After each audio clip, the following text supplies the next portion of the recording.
Jacques Charrier, né le 6 novembre 1936 à Metz, en France, est une figure aux multiples talents dont la carrière s'étend du théâtre à la production cinématographique, en passant par la peinture et la céramique.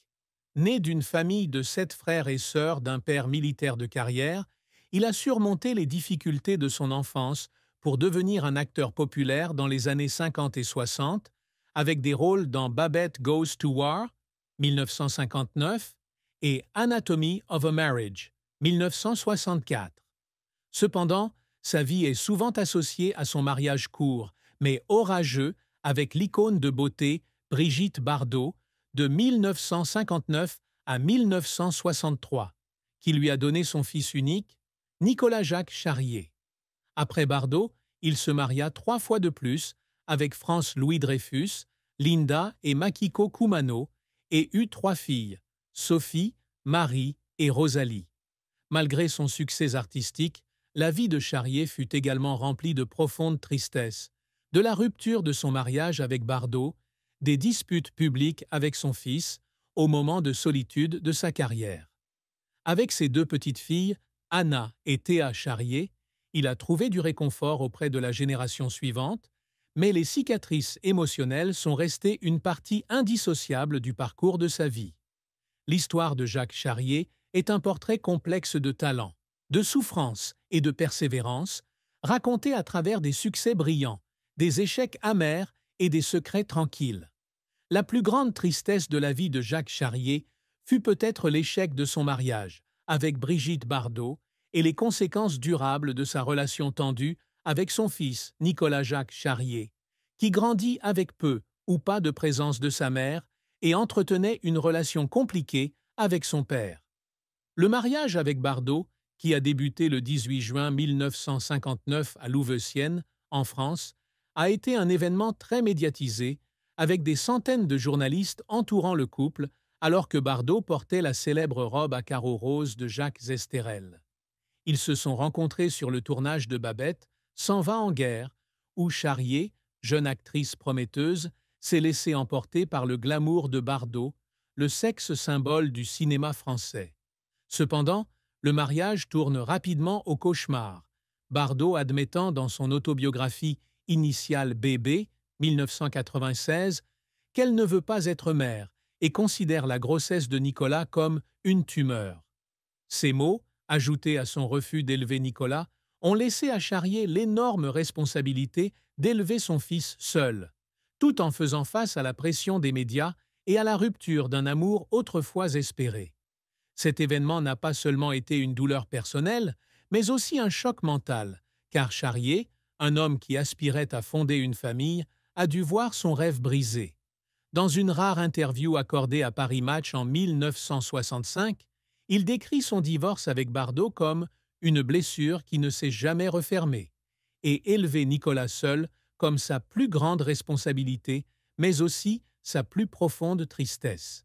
La douleur s'est encore compliquée lorsque Nicolas, qui a grandi sous la garde de la famille Charrier, a publiquement critiqué ses 2 parents dans un procès en 1997, lorsque lui et Charrier ont poursuivi Bardot pour violation de la vie privée dans son autobiographie.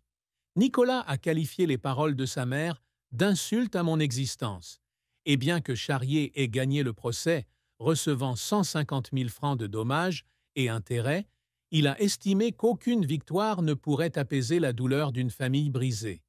Cette tristesse, combinée aux pressions de sa carrière et à l'examen public, fut un fardeau que Charrier porta tout au long de sa vie, depuis ses débuts de lutte pour la reconnaissance jusqu'à ses moments de solitude dans son atelier. La carrière de Jacques Charrier fut un parcours varié, de ses jours brillants sur grand écran à ses années immergées dans la peinture et la céramique, avec des succès éclatants mêlés à des échecs douloureux. Né dans une famille nombreuse de Metz, Charrier montre très tôt des talents artistiques et étudie en 1953 la céramique à la Haute École des Arts du Rhin à Strasbourg. 3 ans plus tard, il se tourne vers le théâtre et s'inscrit à l'École nationale supérieure des arts et techniques du théâtre, ENSAT, à Paris, où il perfectionne ses talents d'interprète. Son rôle décisif survient en 1959 dans Babette s'en va en guerre, face à Bardot, une comédie de Christian Jacques qui le propulse vers la célébrité nationale.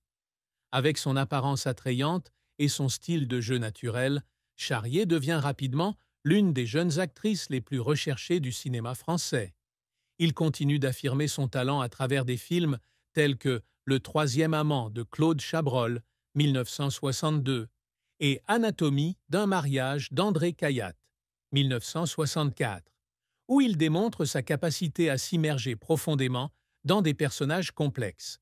Cependant, l'apogée de la carrière d'acteur de Charrier est également survenu à un moment où il était confronté à des choix difficiles.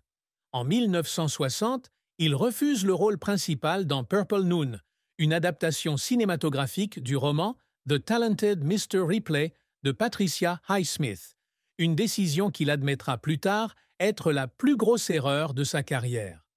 Le rôle a été confié à Alain Delon, qui est devenu une superstar grâce à ce film. Dans une interview accordée au Figaro en 1980, Charrier explique avoir refusé car il se sentait sous pression en raison de son mariage avec Bardot et ne voulait pas quitter Paris alors que Nicolas était encore enfant. Cette décision, bien que née de l'amour familial, lui a coûté l'opportunité d'aller loin à Hollywood. Un autre échec survient lorsqu'il cofonde avec Jean-Claude Brialy une société de production cinématographique spécialisée dans les films à petit budget en 1969. L'entreprise a cessé ses activités en 1975 après avoir échoué à atteindre le succès financier, laissant Charrier endetté et frustré. « Je mise tout sur le rêve de fabriquer, mais parfois les rêves ne sont que des illusions », a-t-il partagé dans un article de 1976. Après ses déboires, Charrier se tourne vers la peinture et la céramique, retournant étudier aux Beaux-Arts de Paris en 1980. Il trouve du réconfort dans l'art, créant des peintures et des œuvres en céramique, inspirées par sa passion pour les voyages et les cultures anciennes. Ces œuvres ont été exposées à Paris, Genève et San Francisco et ont été saluées par la critique pour leur subtilité et leur profondeur émotionnelle. Une exposition importante en 1995 à la Galerie du Luxembourg a attiré des centaines de visiteurs, ces peintures étant comparées au style de Matisse pour leur dynamisme et leur couleur. Cependant, sa carrière artistique n'a pas été sans défi, car il a dû faire face à des périodes de doute et de pression financière pour maintenir son atelier. Les efforts de Charrier pour le faire pleurer provenaient souvent de longues nuits passées seul à travailler dans son atelier, alors qu'il s'efforçait de trouver un sens à ses coups de pinceau. Dans une interview accordée à l'Express en 2000, il racontait qu'il avait un jour jeté un tableau inachevé par terre et pleuré parce qu'il avait le sentiment de ne pas être assez bon pour rivaliser avec des artistes plus jeunes. Ces moments, aussi douloureux soient-ils, ont fait de lui un artiste en quête constante de perfection, des rôles émotionnels au cinéma, aux peintures, profondément personnels. La fin de vie de Jacques Charrier fut triste lorsqu'il se retira complètement des projecteurs dans les années 2000, vivant une vie de quasi-réclusion après des disputes publiques avec Bardot et Nicolas. Après le procès de 1997, où lui et Nicolas ont gagné un procès contre Bardot pour des propos diffamatoires dans leur autobiographie initiale Bébé, Charrier est devenu le centre de l'attention des médias, mais pas de la manière qu'il souhaitait. Les gros titres sensationnels sur « Le mari de Bardot en disgrâce » et « Le père se battant pour son fils » lui ont donné le sentiment d'être exposé au public. Dans une rare interview accordée à France Dimanche en 2005, il déclarait « Je ne veux plus être un personnage de la pièce de Bardot ». Il décide de quitter Paris pour s'installer dans un petit village du sud de la France, où il vit avec sa quatrième femme, Makiko Kumano, une artiste japonaise qu'il épouse en 2009. Cette période, bien que paisible, est aussi une fin triste, car elle marque l'abandon complet de Charrier du monde du spectacle dont il avait été une star. Ce retrait n'était pas seulement un choix personnel, mais aussi une douleur mentale, car il avait le sentiment d'avoir perdu une partie de son identité. Durant ces années, il apparaît rarement en public et ses expositions d'art deviennent également moins fréquentes, laissant beaucoup de gens se demander s'il continue à créer. Un proche de Charrier, cité dans Le Monde en 2010, disait qu'il est devenu plus silencieux, comme si le halo du passé était un fardeau. Cette période, bien que n'étant pas la mort, fut un chapitre mélancolique dans la vie de Charrier, car il fit face à la solitude et au sentiment d'être oublié, tandis que les souvenirs de Bardot et de Nicolas le hantaient encore. Bien qu'il ait plus tard trouvé la joie dans sa famille, avec Makiko et ses filles, cette période d'isolement fut une triste fin, un rappel que même les étoiles les plus brillantes peuvent s'estomper avec le temps. L'amour et le mariage de Jacques Charrier sont une histoire tumultueuse, avec des moments de bonheur mêlés à une douleur indélébile. Son premier mariage avec Brigitte Bardot, de 1959 à 1963, fut le chapitre le plus marquant, mais aussi le plus douloureux de sa vie.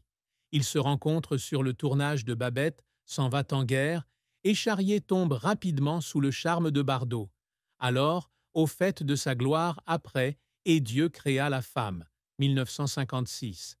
Leur mariage, célébré à Louveciennes devant des centaines de journalistes, fut un événement